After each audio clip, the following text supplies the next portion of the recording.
নমস্কার, স্বাগত জানাই আপনাদের সকলকে। দেখুন, গীতায় বলা আছে কর্ম করে যাও, ফলের চিন্তা করো না। কিন্তু শ্রীকৃষ্ণ যখন তার এই বাণী আমরা প্রত্যেকে মেনে চলার চেষ্টা করি বটে, কিন্তু আমরা সাধারণ মনুষ্যজীব, আমরা কর্মের সঙ্গে সঙ্গে ফলের একটা প্রত্যাশা তো করেই থাকি। তার কারণ হচ্ছে আমরা ভাবি প্রতিদিন প্রচুর মানুষ যখন একটা স্ট্রাগল করছে, তখন কিন্তু প্রচুর মানুষ সেটার একটা কর্মফল আশা করে। কারণ অনেক সময় আমরা দেখি কে বলতে যে ও এত ভালো পড়াশোনা, আমি এত ভালো পড়াশোনা করলাম, আমি কি পেলাম, ও তো আমার থেকে অনেক কম পড়ে অনেক ভালো রেজাল্ট করলো, এদিকে আমার লেটারে অনেকটা কম এলো। ঠিক কর্মক্ষেত্রে যখন একটা মানুষ, একটা যুবক বা যুবতী প্রবেশ করে, সেও সেই একই কথা ভাবে।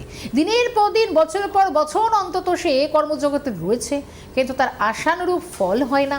কখনো কখনো দেখা যায় যে এই নিয়ে একটা হতাশা, অনেকটা ডিপ্রেশনে ভোগে।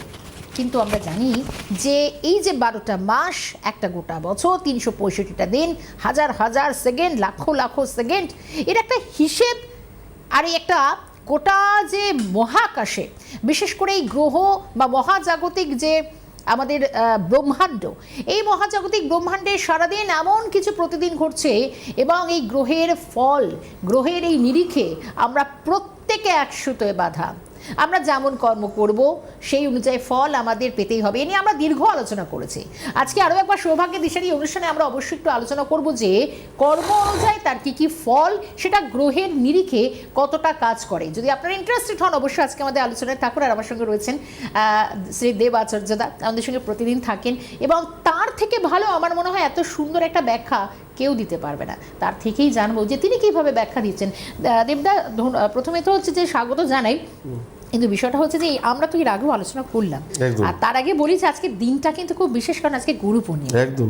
এবং এই যে ভালো একটা দিন, আমরা ভাবি যে আজকে ভালো একটা দিন হওয়া মানে হচ্ছে অনেক কিছু ভালো আমাদের সকলের জন্য লেখা থাকে, আদতে তো সেটা হয় না। তো আজকে আমরা যেটা নিয়ে কথা বলবো, কি ব্যাখ্যা থাকছে শুরুতে? না, একদম। সবাইকে নমস্কার, সুপ্রভাত। স্পেশালি বলি যে কর্মের ফল তো আমাদের পেতেই হবে, এবং সবথেকে মজার তিনটে বিষয়। একটা হচ্ছে যে আমরা প্রত্যেকেই জানি যে আমরা পাপ করতে রাজি না, কিন্তু কোথাও না কোথাও অনেক সময় আমরা জেনে বুঝেও পাপ করি। অন্তরাত্মা জানে যে আমরা এই কাজটা ঠিক করছি না বা ভালো করছি না, কিন্তু তারপরেও যেটা মানে পারদ্ধ, মানে আমি যেটা ভাবছি সেটা আমি করছি, এবং আমি জানি কোথাও না কোথাও আমি একটু অন্যায়ের পথেই কাজটা করলাম। তাহলে এর ফলটা আমাকে পেতে হবে না, ভগবান আমাকে ক্ষমা করো, এটা কখনো হতে পারে না। যে আমি অন্যায় করছি এদিকে আবার ভগবানকেও ডাকছি, এটা দুটো একসাথে সংমিশ্রণ হতে পারে না। দ্বিতীয় কথাটা হচ্ছে যে আগের জন্মে আমার কিছু ভুল ভ্রান্তি ত্রুটি ছিল, যেগুলো হয়তো আমি সম্পূর্ণ করে আসতে পারিনি। এই জন্মে যাকেই আমি দেখাতে যাই না কেন জন্মকুণ্ডলী, সেই বলে কালসর্প দোষ রয়েছে, এই দোষ রয়েছে, ওই দোষ রয়েছে। তো এই দোষগুলো কেন এলো, বা প্রত্যেকের জন্মছকে একই টাইপের হয়ে গেল না কেন, সব দোষগুলো আমাদের প্রত্যেকের লাইফে সমানভাবে ভাগ হয়ে এলো না কেন, ব্যাপারটা সেটা না। আমি যে গ্যালাক্সি থেকে এসেছি, বা আমি যেখান থেকে, যে আলোকবর্ষ থেকে এই পৃথিবীতে পা দিয়েছি, সেখানে আমি যতটা টাইম ছিলাম পুরো মানে যে ভুলগুলো করেছিলাম সেই ভুলগুলো হয়তো আমার কমপ্লিট করে ওঠা হয়নি, তার জন্য হয়তো নেক্সট টাইম জন্ম নিয়েছি, এবং তারপরের টাইমটা হয়তো ভগবান আমাকে আরও বেশি সুখ দিচ্ছেন। এটা হচ্ছে সেকেন্ড পার্ট।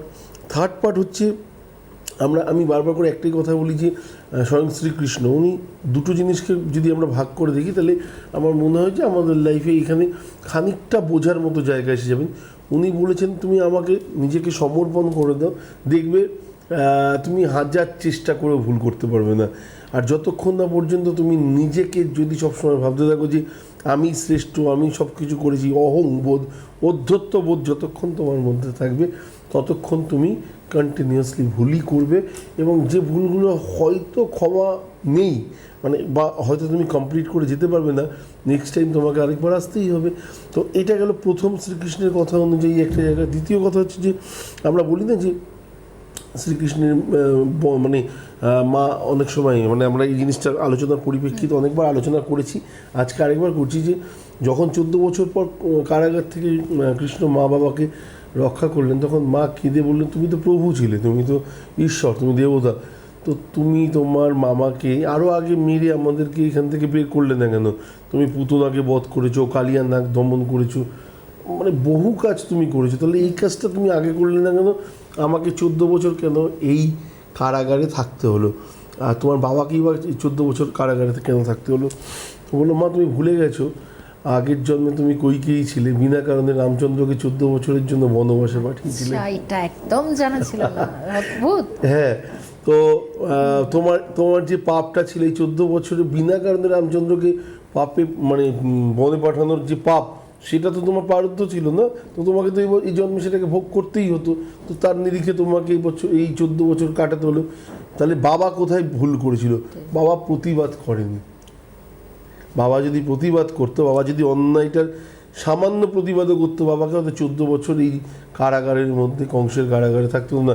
এটা বিধির লেখন, এটাকে খণ্ডন করার দায় আমারও নেই।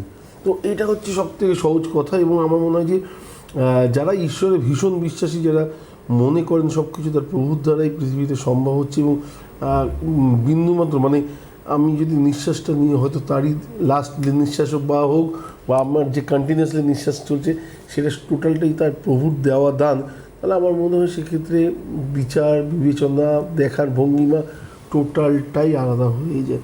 তো সেক্ষেত্রে ভুল করার প্রবণতা বা পাপ করার প্রবণতাটা অনেক কমে আসে। এবং আমরা প্রত্যেকে চাই যে পাপ করবই না, কিন্তু কোথাও না কোথাও এমন এমন কিছু পরিস্থিতি এসে যায় যেগুলো শিকার আমাদেরকে হতে হয়। বিষয়টা হচ্ছে যে মানে সত্যি এটা এটা অবাক করার মতনই বিষয় যে ব্রহ্মাণ্ডে আমার মনে হয় একটা অঙ্ক খুব সুন্দরভাবে অঙ্কটাকে মিলিয়ে দিয়েছেন ভগবান। মানে সেই অঙ্কের বোধহয় এখান থেকে একটু এদিক ওদিক হলে আমার মনে হয় আমাদের সব কিছু ওলটপালট হয়ে যায়। এই অঙ্কটা ভীষণ সুনিপুণ দক্ষতার সঙ্গে বোধহয় একজনই করতে পারেন।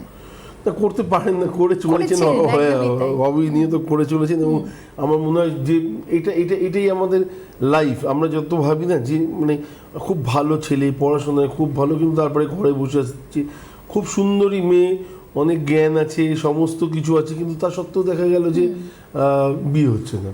তো এত সুন্দরী হওয়ার পর লাভ কোথায়? তো সুন্দরী মেয়েদের তো আগে বিয়ে, কোথাও সমস্যা নিশ্চয়ই আছে। যে জিনিসগুলো হয়তো আমার কর্মের ফল, যেগুলো আমাকে ডিলে করাচ্ছে বা আমার হতে দিতে, আর সবসময় ডিলে হওয়া মানেই যে খারাপ জিনিস, এটা তো একদমই নয়। কিছু কিছু সময় ডিলে হলে পরে আমার বা লেট হলে পরে আমার মনে হয় তার রেজাল্ট আরও বেশি মিষ্টি হয়। তো আমাদের মনে হয় ওয়েট করা উচিত। একটা ফোন আছে মনে হয় না, ফোন নেই আমাদের সঙ্গে, কিন্তু এই যে গ্রহের নিরিখে মানে এই যে এতগুলো গ্রহ, মানে এত কোটি কোটি মিলিয়ন মানুষ যারা রয়েছেন, সবারই তো গ্রহ নক্ষত্র বিচার করতে গেলে একটু এদিক ওদিক আছে। সেই অনুযায়ী ফলটা কিভাবে আমরা পাই, বা যেটা আমাদের পাওয়ার কথা, আমরা তো অনেক সময় পাপ করব কি পুণ্য করব এই ভেবে অঙ্ক কষেও চলি না, কিন্তু তারপর অজান্তে ভুল হয়ে যায়। মেন ব্যাপার হচ্ছে আমাদের মনটা এমন না, আমি যদি কোনো কারণে একজন মানুষ খেতে না পেয়ে আমার কাছে আসেন, আমি যদি খাওয়াই, মন অটোমেটিক্যালি মানে কি বলবো, খই ফোটার মতো ফুটতে থাকে যে আমি অনেকটা পুণ্য করে ফেললাম, আমি অনেকটা পুণ্য করে ফেললাম। হ্যাঁ, খুব বাস্তব জিনিস। আবার পাপ করলাম, যে আমরা জানি যে আমি যদি কোনো কারণে বা বিনা কারণে যদি কোনো কাউকে একটা অপ্রীতিকর বা শ্রুতিকটু কোনো কথা বলে থাকি, তাহলে পরও তার প্রারব্ধ অটোমেটিক্যালি 3 ঘন্টা হোক, 3 দিন হোক, 3 মাস হোক, আমার লাইফে আসতে বাধ্য। কর্ম অলওয়েজ রিটার্ন। আমি যে কর্ম করব সেটা অলওয়েজ আমার লাইফে রিটার্ন হবে। তো সেক্ষেত্রে কোনো সমস্যা নেই। তো আমার মনে হয় আপনি যদি ভালো কাজ করেন না, আপনি চোখের সামনে দেখবেন ভালোগুলো আপনার সাথে হতে হতে যাচ্ছে।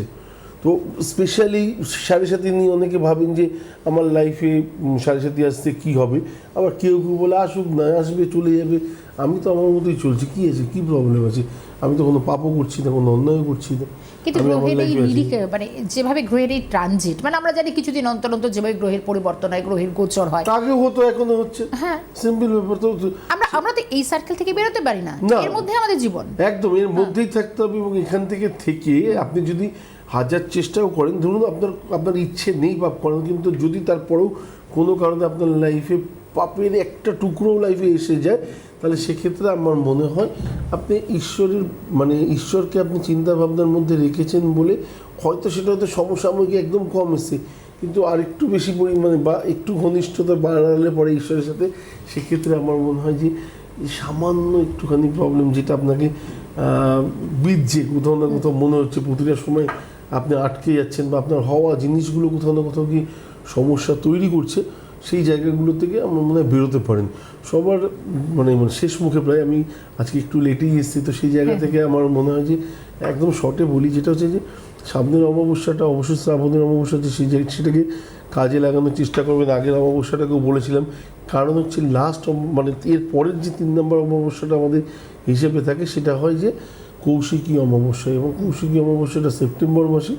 যারা যারা মনে করছেন যে গ্রহদোষ খণ্ডন বা আগামী দিন এই রিলেটেড কিছু চিন্তাভাবনা থাকবে বা এই দিনকে স্পেশালি কি করব, অবশ্যই মানে আমি স্পেশালি এখন ফেসবুক বা ইনস্টাগ্রামে কন্টিনিউয়াসলি দেওয়া আরম্ভ করেছি, তো তারা অনেক কিছু দেখতে পাবেন এবং পরপর স্টেপ বাই স্টেপ। আর এছাড়া বলেছিলাম একটা অ্যাপস হয়তো আগামী সপ্তাহে আমার মনে হয় লঞ্চ হয়ে যাবে, তো তার মধ্যেও আপনারা ডিটেলসগুলো পেয়ে যাবেন যে কী কী করা উচিত, কী কী করা উচিত নয়, কী করলে আগামী 1 বছর ভালো যেতে পারে। তো এই জিনিসগুলো আমার মনে হয় একটু মাথায় রাখা দরকার, যে জিনিসগুলো থেকে আগামী দিন বিনা কারণে জটিলতা আমার লাইফে এসে জর্জরিত না করুক। কোথাও না কোথাও আমার লাইফে সমস্যাগুলো ঘিরে থাকলে পরে আমাকে মানে আমি মাথা তুলে দাঁড়াতে যাবো আর কেউ যেন মনে হবে আবার পা ধরে নিচের দিকে নামিয়ে দিচ্ছে বারবার করে, সেই জায়গাটা আমরা কেউ চাই না। আমরা প্রত্যেকে চাই মনুষ্য জীবনে অ্যাটলিস্ট ভালো মতো চাইতে। আমরা আমাদের নিজের প্রশংসা শুনতে খুব ভালোবাসি, কাজ করলে অবশ্যই প্রশংসা লোকের মুখের উপর করবে, কারণ আমরা খুব সাধারণ মানুষ। আর যারা কাজকর্ম না করে প্রশংসা পেতে চান তারা তো নেতা মন্ত্রী, আমি ওনাদের মধ্যে ঢুকবই না, কিন্তু নর্মাল সাধারণ মানুষ হিসেবে যেটুকুনি আমাদের প্রাপ্তি তার মধ্যে আমার মনে হয় সব কিছু আগে কিছু করা উচিত।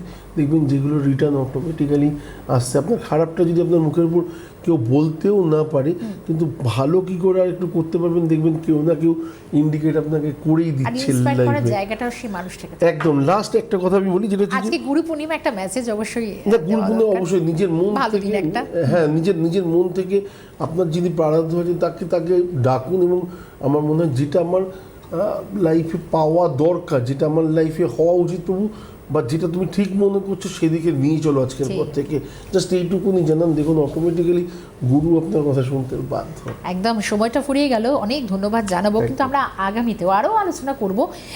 তাতে একটা কথা কিন্তু খুব সংক্ষেপে বলতে হয় যে গুরু পূর্ণিমা হোক বা যাই হোক একটা বিশেষ দিন, গুরু বা নিবেদিত আমার আরাধ্যর কাছে বোধহয় সমর্পণ করতে হবে। দিনের শেষে একবার হলেও অন্তত আমাকে নিবেদন করতে হবে যে প্রভু আমার অজান্তে যদি কোনো ভুল হয়ে থাকে তাহলে আমায় মার্জনা করো। আর এভাবেই বোধহয় একটা মানে মার্জনা করো মানে কি নিজের মধ্যে সে বোধটাকে থাকতে হবে যে আমি ঠিক করলাম। উপলব্ধি না থাকলে আমার মনে হয় আলটিমেটলি পারদ কাজ করে। উপলব্ধি, আর উপলব্ধিটা কিন্তু জীবনের সর্বক্ষেত্রে ভীষণ প্রয়োজন। আজকের সময়টা ফুরিয়ে গেছে, আগামীতে কথা দিয়ে যাচ্ছি আবারও এরকম আলোচনায় থাকবো। দেবদাকে অনেক ধন্যবাদ জানাবো, সুন্দর একটা আলোচনা এই কম সময়ের মধ্যে সুন্দরভাবে বক্তব্য বিশ্লেষণ করার জন্য। আশা করি আপনাদের ভালো লেগেছে। আবার ফিরে আসবো, আপাতত সকলের দিনটা খুব ভালো কাটো, সঙ্গে থাকবেন।